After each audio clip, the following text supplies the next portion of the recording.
वालेकुम शाह साहब। मैं हकीम सलाउद्दीन यहाँ साइट पर आया था। मेरे 30 साल हिकमत की ज़िंदगी में सफ़ेद ईट शीट के बारे में पढ़ा था मैंने, कभी मेरे नज़र से नहीं गुजरी थी। आज मेरे को अचानक नज़र आ गई, तो सोचा कि आतिफ भाई इकराम की भी नज़र कर दो ये चीज़। देखिए ये सफ़ेद ईट शीट, इसके अफादियत से तो सारे तभी वाकिफ़ है, उसके ऊपर मैं कोई चर्चा नहीं कर रहा। देखिए सफ़ेद फूल, ये देखिए इसकी पहचान जिस तरीके से तभी करते, देखिए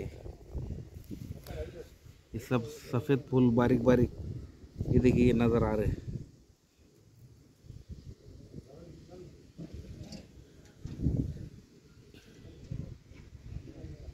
मैं खुद पहली बार इसको देख रहा हूँ। बड़ी तबीयत खुश हो गई देख के, क्योंकि हमेशा इसके बारे में पढ़ते थे, कभी देखने में नहीं आई थी ये। देखिए ये सफ़ेद फूल, बारीक बारीक फूल नज़र आ रहे थे।